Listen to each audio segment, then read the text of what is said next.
Bismillahirrahmanirrahim. Assalamualaikum warahmatullahi wabarakatuh. Alhamdulillahirabbil alamin. Puji dan syukur senantiasa kita panjatkan kepada Allah Subhanahu wa taala karena atas rahmatnya dan nikmatnya kita bisa kembali belajar dalam keadaan sehat walafiat. Baik anak-anak sekalian, sebelum kita mengawali pada pembelajaran pada pagi hari ini, marilah kita berdoa terlebih dahulu.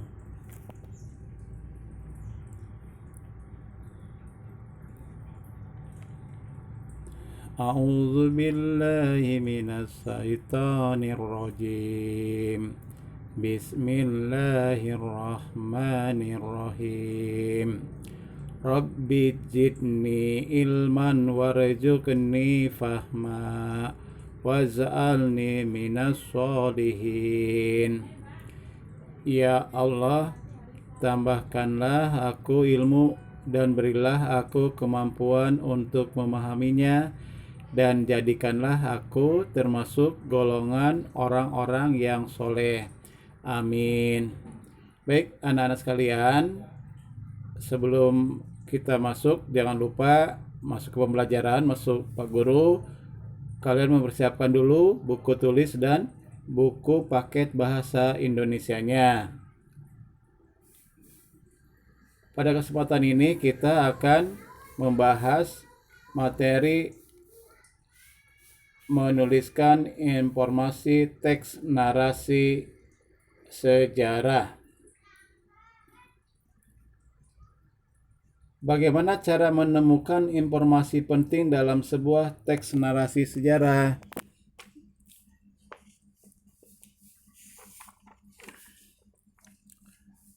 Teks narasi sejarah memiliki banyak informasi penting. Nah, di sini ada beberapa langkah yang harus kita ikuti untuk bisa menemukan informasi penting tersebut. Yang pertama adalah membaca teks dengan seksama. Yang kedua, pahami setiap kalimat yang ada dalam teks. Yang ketiga, tentukan unsur pembangun 5W dan 1H dalam teks. Ya, jadi maksud 5W di sini adalah dan 1H itu yang kita udah pelajari bersama. Yang 5W itu ada watch, ya, ada who, ada where, ada when, dan ada why, serta satu hanya yaitu how, ya. Nah, kita telah mempelajari pada beberapa waktu yang lalu. Yang keempat, tandai informasi tersebut. Dan yang kelima, tulislah informasi tersebut dengan bahasamu sendiri, ya. Jadi anak-anak sekalian, jika kita ingin menuliskan informasi penting, maka kita harus mengetahui langkah-langkah tersebut. Nah, kita akan mengambil salah satu contoh teks cerita di mana kita bisa mengambil bagaimana cara menuliskan informasi pada teks tersebut. Nah, di sini ada sebuah teks cerita tentang Haji Samanhudi. Pada tahun 1911 terjadi peperangan yang tidak sehat antara pedagang Indonesia dan pedagang Tiongkok. Pedagang Indonesia mendapat tekanan dari Belanda, sedangkan pedagang Tiongkok justru mendapatkan perlindungan dari Belanda. Melihat keadaan yang tidak adil ini, akhirnya Haji Samanhudi mendirikan Syariat Dagang Islam di Solo. Organisasi ini hanya beranggotakan pedagang batik Solo. SDI atau Syarikat Dagang Islam mendapat sambutan luas dari masyarakat. Dalam waktu singkat, SDI sudah memiliki banyak cabang di luar kota Solo. Pada tahun 1912, nama Syarikat Dagang Islam diganti menjadi Syarikat Islam atau SI. Saat itu pula Haji Samanhudi dipercaya untuk memimpin organisasi tersebut. Nah, anak soleha barusan itu adalah salah satu contoh teks narasi sejarah. Nah, kita akan mencari apa yang akan kita dapatkan dari informasi teks tersebut. Ya, kita contoh soal pertanyaannya. Yang pertama, siapakah tokoh yang merintis berdirinya SDI? Dalam teks tersebut adalah Haji Samanhudi. Yang kedua, di mana pertama kalinya SDI berdiri? Dalam teks tersebut ya dituliskan bahwa berdirinya pertama kali SDI yaitu di kota Solo. Yang ketiga, pada tahun berapa SDI berganti nama menjadi nama SI atau Syarikat Islam? Di dalam teks ditulis pada tahun 1912 nama Syarikat Dagang Islam diganti menjadi Syarikat Islam. Yang keempat, bagaimana latar belakang berdirinya SDI? Latar belakang berdirinya SDI terjadi karena peperangan tidak sehat antara pedagang Indonesia dan pedagang Tiongkok. Pedagang Indonesia mendapat tekanan dari Belanda, sedangkan pedagang Tiongkok justru mendapatkan perlindungan dari Belanda. Itu adalah latar belakang berdirinya SDI. Lalu yang kelima, siapa saja anggota SDI yang pertama kali didirikan? Yang pertama kali menjadi anggota SDI adalah pedagang batik Solo. Nah, anak-anak sekalian, itu adalah salah satu contoh bagaimana kita bisa menemukan atau menuliskan informasi penting pada teks narasi sejarah. Baik, untuk yang selanjutnya ya, kalian silakan untuk mengerjakan halaman 65, kegiatan 5.3. Menemukan informasi penting teks narasi sejarah ya dengan judul Peristiwa menjelang proklamasi kemerdekaan Republik Indonesia. Ya, silakan kalian temukan informasi penting teks pada narasi tersebut. Baik anak-anak, selanjutnya kita akan membahas tentang mendengarkan teks narasi sejarah. Teks narasi sejarah disusun berdasarkan orientasi atau bagian pengenalan urutan peristiwa yang disampaikan secara kronologis dan reorientasi atau komentar penulis tentang peristiwa yang diceritakan.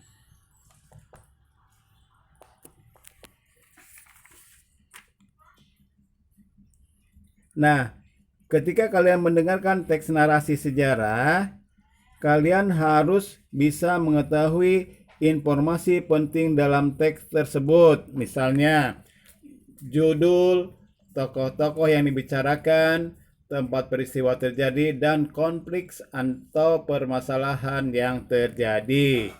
Baik, di sini Pak Guru akan membacakan ya sebuah teks narasi sejarah. Silakan kalian dengarkan, lalu setelah itu kalian bisa menjawab soal-soal yang akan diajukan dari teks narasi sejarah tersebut. Silakan kalian dengarkan dan disimak.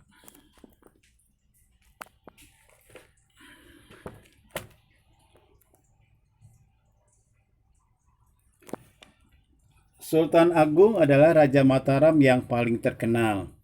Pada awalnya, ia tidak menganggap Belanda sebagai musuh, tetapi hanya sebagai pedagang. Namun setelah Belanda enggan meminjami kerajaan Mataram kapal untuk menyerang Banten, Sultan Agung menganggap Belanda sebagai musuh.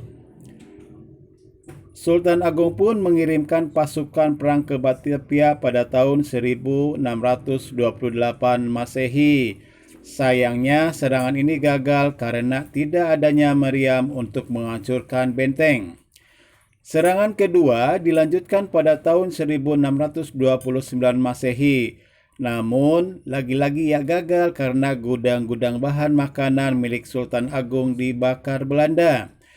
Meskipun sudah 2 kali mengalami kekalahan, Sultan Agung telah menunjukkan semangat perjuangan yang luar biasa.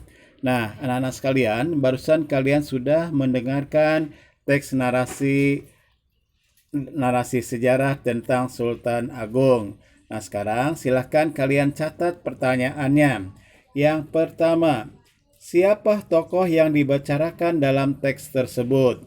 Yang kedua, apa yang menyebabkan Raja Mataram melakukan perlawanan kepada Belanda? Yang ketiga, kemana Raja Mataram mengirimkan pasukan perang untuk melawan Belanda? Yang keempat, bagaimana strategi Raja Mataram untuk melawan Belanda? Dan yang kelima, mengapa serangan Raja Mataram gagal? Nah, anak-anak, itu adalah pertanyaan yang jawabannya ada pada teks yang tadi dibacakan oleh teacher. Silahkan nanti kalian tulis di buku tulis seperti biasa. Baik anak-anak yang soleh-soleha, selanjutnya kita akan mempelajari tentang membuat kesimpulan teks narasi sejarah.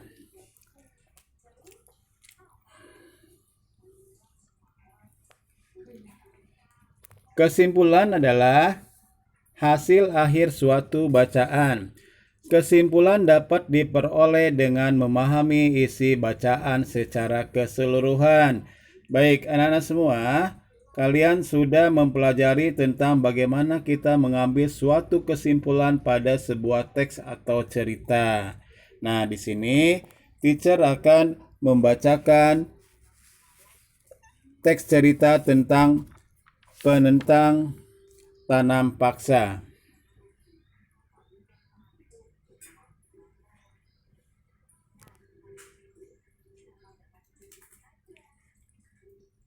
Tanam paksa yang diberlakukan untuk rakyat Indonesia pada penjajahan membuat rakyat semakin menderita.